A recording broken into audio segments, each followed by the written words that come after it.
So guys, nakapulot ako ng gold na bracelet dito sa Vision MRT. So habang papunta tayo sa pupuntahan natin ay nadaanan natin siya sa MRT. So kung sino man po nawawala ng gold dyan na bracelet na pambabae, ay puntahan nyo po sa Vision MRT sa guard. Iiwanan ko po siya rin mamaya. So ito po siya guys. Yan. Meron po siya mga diamond. So hindi po natin na-isoli kanina dahil nagmamadali po tayo. Hindi natin na ibigay sa counter.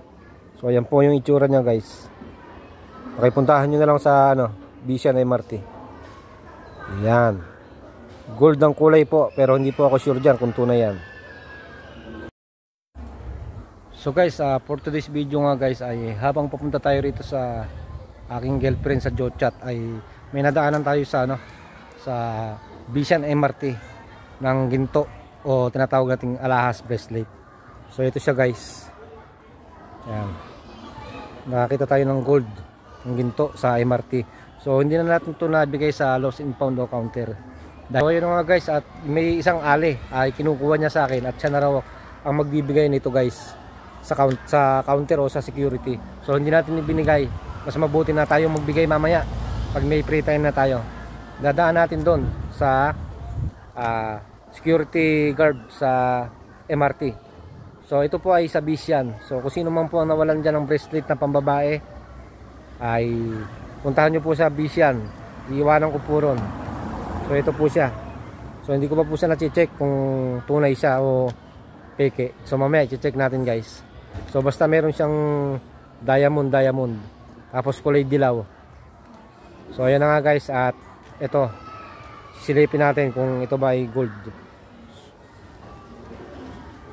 So ayan guys, nakikita nyo. So pakikita natin ng close up. So ito guys, nakita nyo guys.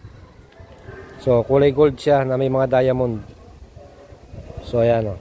Pero dito sa parang pony na to ay tanggal na yung mga diamond nya. Yan. Tapos ito yung lock nya guys. So nung tinignan ko yung lock, wala naman siyang tatak na 925 o 916 or kahit anong tatak. So nakita natin dito guys na kulay puti na yung gilid nya guys.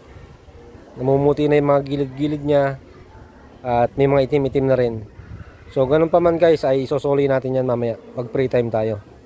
Iiwan natin sa counter doon sa Vision MRT kung sino man nakahulog nito.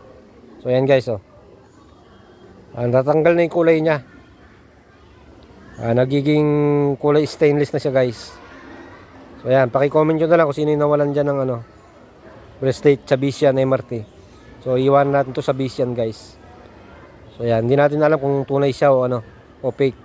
Basta kulay gold siya. Pero namumuti na ng konti yung ilang parte niya. Ayan. May mga diamond siya guys.